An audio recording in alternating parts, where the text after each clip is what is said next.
I've been having a bunch of technical difficulties.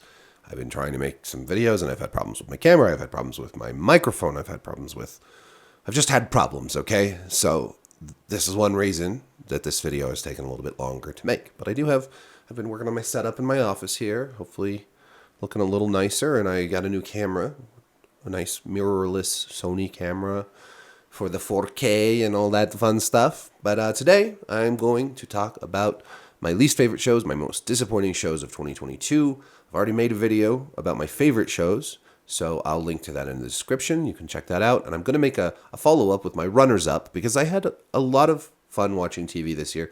A lot of great shows.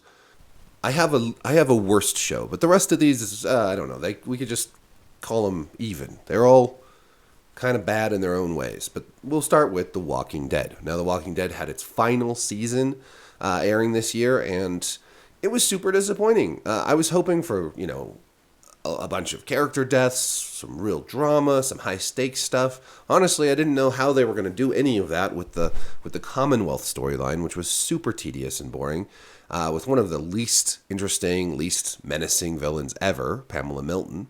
But ultimately, we got to the finale, and really we had just one major character death. And that's it. And now, granted, it was one of the best character deaths in the whole show. I will give it that. It was beautifully done, beautifully acted. I'm not going to say who it was because I don't want to be I don't want to spoil things, but kudos to all that. It also ended on a really poetic, sort of beautiful note, but then they took that ending and they tacked on this cameo with Rick and Michonne at the end that was absolutely terrible and kind of ruined that beautiful moment at the end of the whole series. And I think that's using a cheap trick like a tacked on cameo scene to like tease a future show instead of just giving us the ending to an 11 season zombie drama. That felt really insulting to me. So shame on you, AMC, and we'll be back. We'll be back for more in this video. But first we're going to hop over to Disney Plus. There was 3 Star Wars shows that aired in 2022, which does seem a little bit like overkill to me. And it may have tested the ability of Disney and Lucasfilm to actually make quality products, because only one of these was any good at all. Well, that's not true. The Book of Boba Fett was mostly very bad. It kind of ruined Boba Fett's character. He was never in his helmet. He talked way too much. He was barely even the star of his own show. Which is another problem which we'll get to in another show. But basically, the Book of Boba Fett was just kind of meh. It felt cheap. Its story was pretty uninteresting. The cool stuff they introduced, they quickly discarded, like the other Fetts that came along. There were some cameos from characters from like the Clone Wars, but in the end, the only redeeming part was when the Mandalorian showed up and kind of took over. And that felt kind of cheap also, like he was usurping Boba Fett's own, role in his show. Worse, I think, is that they took what everything built up to in season 2 of The Mandalorian, the quest to bring Grogu to a Jedi and then ultimately to Luke Skywalker. They just sort of retconned that and had Grogu go back to Mando, which, that's great and all, but what was the point of all that then? Worse than Book of Boba Fett, though, was Obi-Wan Kenobi. And this is a huge shame because I think Ewan McGregor is great in the role. I think he's one of the only good and redeeming parts of the prequel trilogy, which, by the way, is terrible. I don't care. There's no way that the badness of the sequel trilogy makes the prequel trilogy any better. And all this bullshit nostalgia with people saying, oh, it's not that bad, it's actually really good. It's not. Even The Revenge of the Sith is a terrible, terrible movie. They are all terrible. At least the sequel trilogy kind of gets like the aesthetic right, even if it's not very good. But I don't want to have a pissing contest between these two because, like I said, the best thing about the prequels was Ewan McGregor's Obi-Wan. So I was thrilled when I heard they were making a show about it. But then the show felt rushed, felt cheap. They absolutely just made Obi-Wan a terrible character who was constantly being shown how to do stuff largely by the women and young child in his life, which would have been fine with, if they'd actually went somewhere, but ultimately it it does its darndest to ruin Obi-Wan for you, first of all. It relies way too much on nostalgia and fan service, but still doesn't, like, actually give fans what they want, which is a compelling story. Like every other show, we want a story that grips us and doesn't just sort of retread old ground or introduce the worst character in Star Wars since Jar Jar Binks, which was young Leia. Young Leia is literally just the worst, most awful Star Wars character, and that's a real shame because, of course, grown-up Leia is awesome. We all love her. Why do they make her little self so obnoxious and I wouldn't even go on about it, but this was a terrible show, and it felt so cheap, especially when you compare it to Andor, which is about a much less known and less beloved character, but looks like it had a 100 times larger budget. It's so slick and well produced, whereas the production values in Obi-Wan look like, I don't know, something that film students shot on a soundstage like after work or something. It's that bad. They make a fight scene between Darth Vader and Obi-Wan Kenobi really terrible, and you only have an excuse for that if it's A New Hope, and you're just getting your feet wet with this stuff. I mean, admittedly, the lightsaber duel in A New Hope between Darth and old Ben Kenobi is very bad, but it doesn't matter because that's the first Star Wars. We've had decades to get this down, and anyways, it was a bad show. Do not recommend it.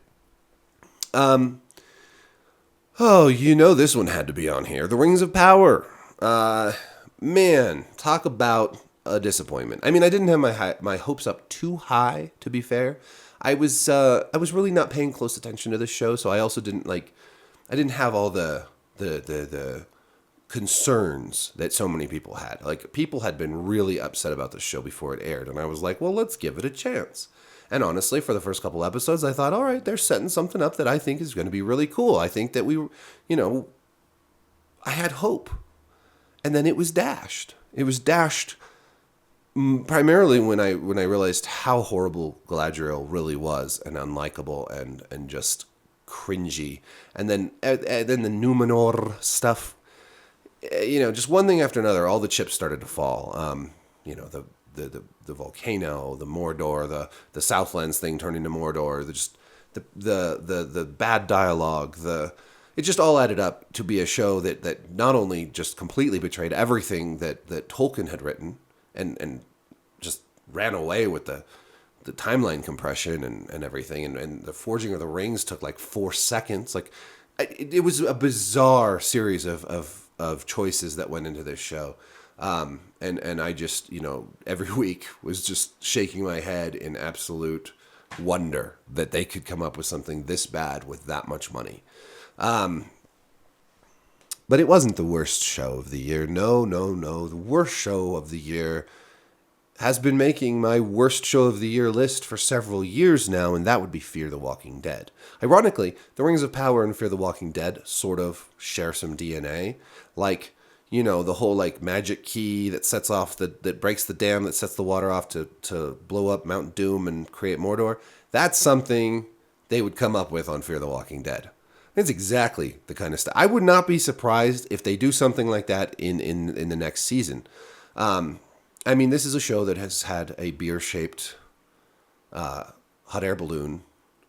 This is a show that has had people who don't know how to fly a plane to rescue one person and then get stuck in the middle of Texas with no way out except for the plane, even though it's the middle of a flat state where you could just walk or drive anywhere you want to go.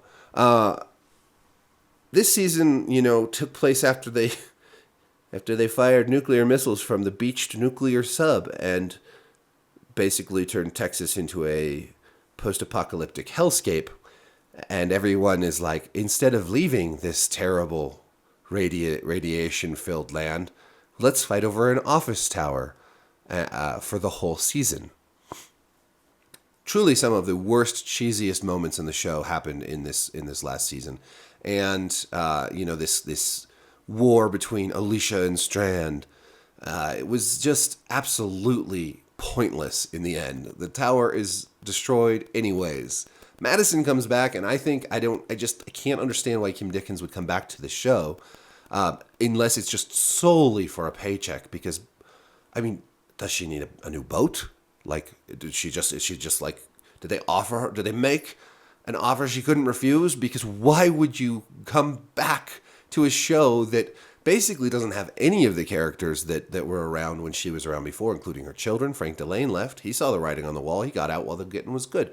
Even Alicia Debnam Carey was out of the show before she could even reconnect with before Alicia could connect with Madison. Like, they literally booted her right before Madison came back. It's very similar to how, like, when John Dory left, when his character was killed off, then the next episode, like, then his dad shows up, like, oh my God, we're doing this again, guys.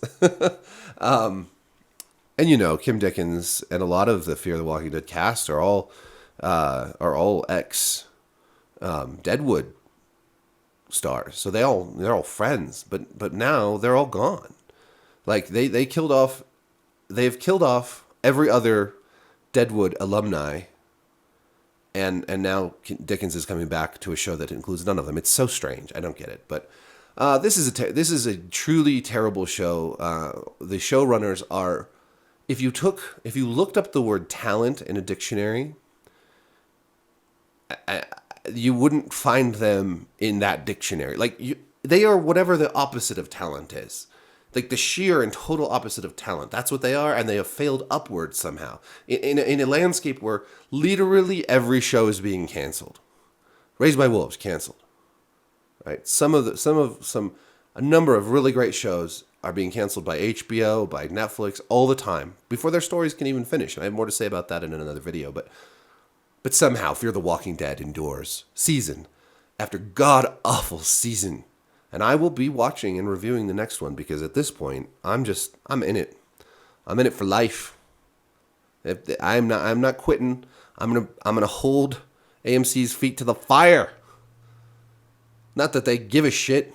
Not that they listen to me. They just keep giving these jokers more chances year after year, and it is truly perplexing. I almost forgot. She-Hulk. How could I forget this? I must have blocked it out. It was so damn bad. I must have blocked it out of my brain entirely. This would make the third of the Disney worst. I mean, 3 Disney shows are making my worst list this year. 2 AMC shows and 1 Amazon show.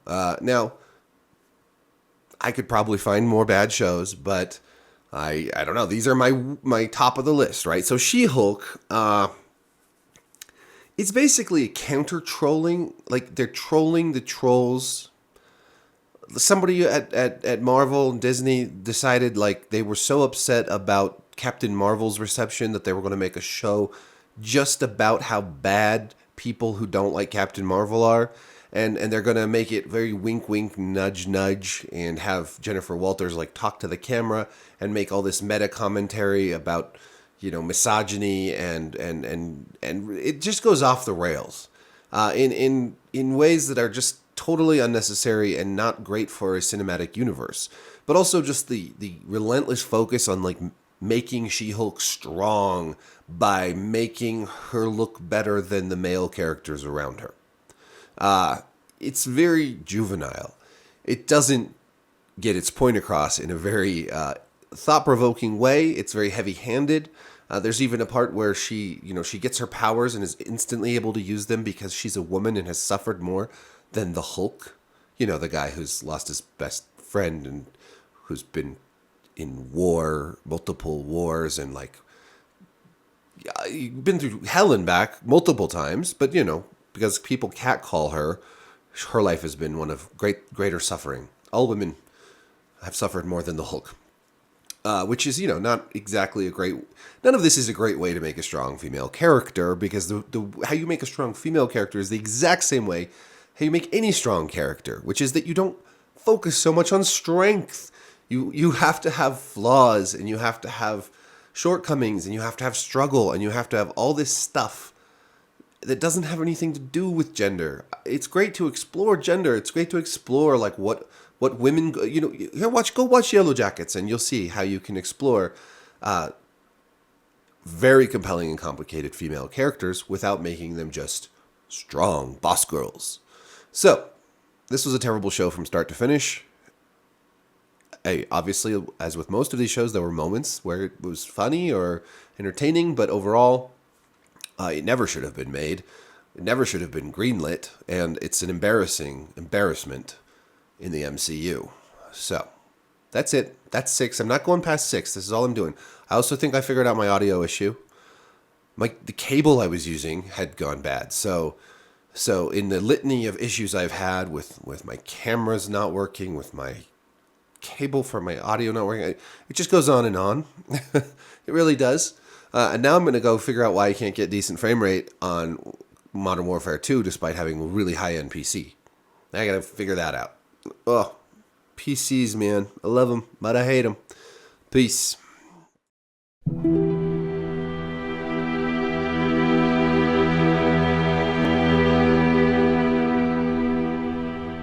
Thank you.